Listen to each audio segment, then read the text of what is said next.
Hi everyone, hi Chipmunks, Mrs. Lansdell here, and my dog Sophie.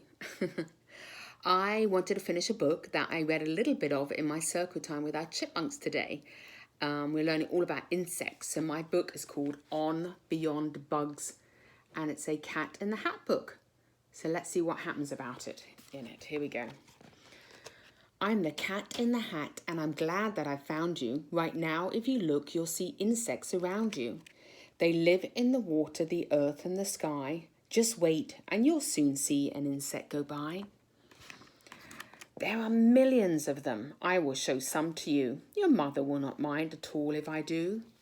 So there's the cat in the hat, and it looks like he's about to give lots of information about insects. Most insects you'll meet have hard shells and lay eggs. They have wings and can fly, and they all have 6 legs. So here, do you know what this one is? He's got his hands together in prayer, right? So he's a praying mantis. And here's that's right, the butterfly. What's this one? That's right, a ladybug. And I was telling my chipmunks, in England, we call this a ladybird. So ladybird in England and ladybug here. Here's our grasshopper and our black ant. What's this one? That's right, the spider. So spiders are not insects. This news could not wait. Instead of 6 legs, every spider has 8.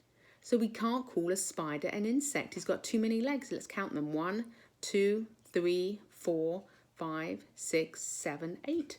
To be an insect, you need 6 legs. If you look at an insect up close, you will see that its body's in 3 parts, and each insect has 3.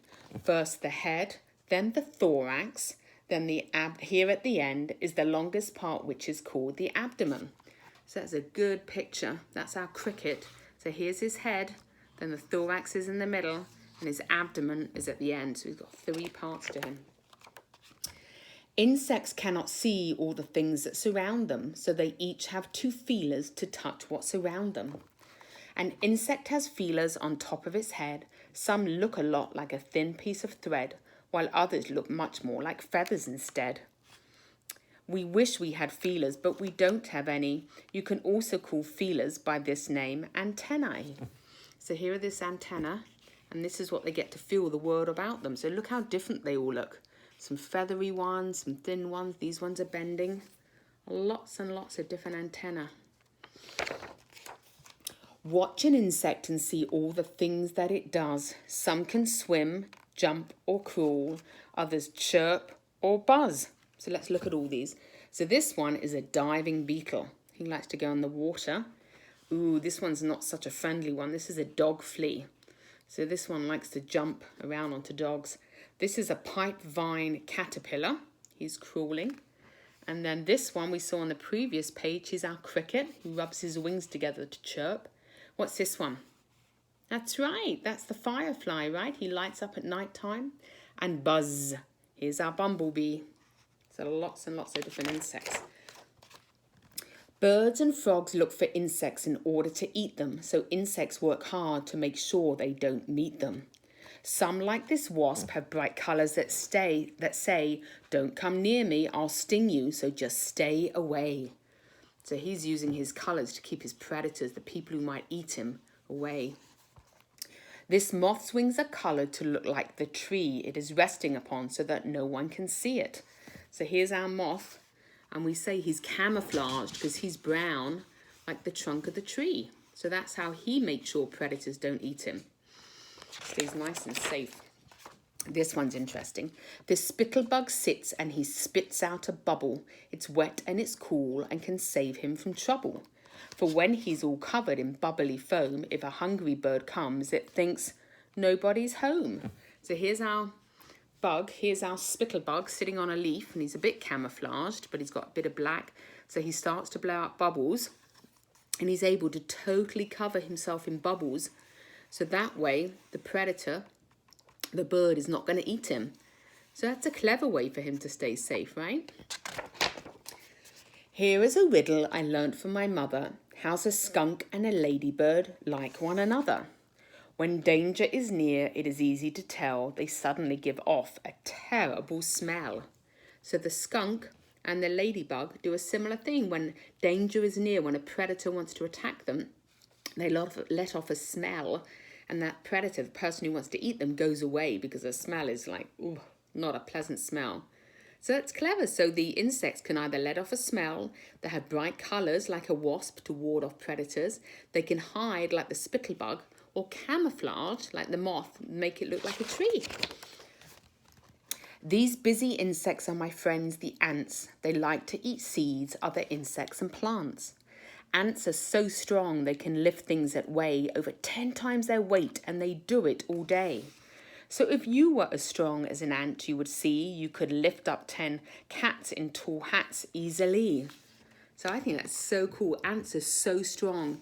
If you see them in the garden, you'll see they're lifting up a crumb of bread or something like that, a lot heavier than what their weight is. So if you and I were ants, we'd be able to lift up that many cat in the hats, which we couldn't now. So ants are pretty strong for their size. Watch these honeybees, and I'm sure you'll agree that these bees are as busy can be. Worker bees collect food and they keep the hive clean. They protect it from danger and wait on their queen.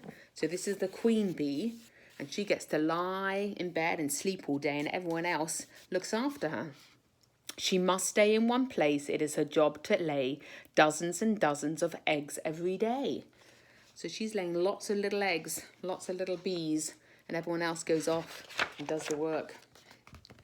When a bee has discovered where food can be found, she goes back to her friends and starts dancing around. First she wiggles, then she waggles in circles, and so all the other bees know which direction to go. So that's her way, because the bees don't communicate like you and I do. That's the way she tells the other bees which direction they need to go. We can grow lots of flowers with help from the bees. They store dust from each flower in the back of their knees. Do you see that? Here are their knees. And they get in the dust and they store it right there. This dust is called pollen. Next flower they find, when they land on it, they leave some pollen behind. So here's the pollen on his knees, and he flies to another flower and drops the pollen off. This is called pollination, and it makes the new seeds that grow even more flowers, which everyone needs. That's kind of clever, right? So they get the pollen in their knees, drop it off, and more flowers will grow. Some insects I know can be unwanted guests. Fleas, flies, and mosquitoes can really be pests. Fleas live on cats, dogs, rats, hamsters, and mice. Their bite is quite itchy, which isn't too nice. But they're wonderful jumpers. Why, if we were fleas, we'd jump over a house, and we'd do it with ease. That's pretty cool, right? We can't jump over a house, but if we could jump as high as a flea, we'd be able to. Have you ever wondered, why does a fly buzz? Well, it beats its wings fast, and each time that it does, its wings make a sound you can hear in your ear. And this sound lets you know there's a fly flying near. Here's a fact about flies that we both thought was icky. They can walk upside down since their feet are so sticky. That's pretty cool, right? The fly can walk upside down, maybe on the ceiling, because he's got sticky feet. I don't think mosquitoes are very polite. When they're hungry, they land, and they sting when they bite. But it's only the female mosquitoes that do. Male mosquitoes will never come bothering you. So it's only the girl mosquitoes who are going to give you a bite. The boy mosquitoes, they don't bother you. Caterpillars do something you might think is strange. They start out as one thing, then one day they change. Some spin a small house on a branch just like this, and this home that they make is called a chrysalis. If you watch it, you'll see when a few weeks go by, it turns into a beautiful new butterfly. Here's a quick fact that we both thought was neat. Butterflies can taste their food with their feet. So do you see this picture here? It's pretending he's got his knife and fork because he puts his feet. That's how he tastes his food. Didn't know that. On warm summer evenings, you may see the light of fireflies flashing off on in the night. They are tiny. They are like tiny flashlights that float in the sky, and if you want to catch them, it's all right to try. Use a jar with a lid, watch them glimmer and glow, then open the jar up and let them all go. That's a fun thing to do, right? As we get into warmer weather, see if you can put something in a jar and then let them go again. All day and all night on the ground, in the air, insects are moving around everywhere. It's important for us to keep learning about them. The world that we know couldn't go on without them. The butterfly, ladybug, ant and the bee make everything better for you and for me. I like that book. So much information on Beyond Bugs, all about insects.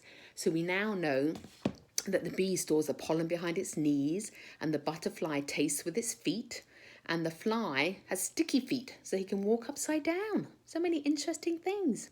So friends, we're getting into warmer weather now, so it's a good time to go outside, lift up a rock, see if you can see different insects out there.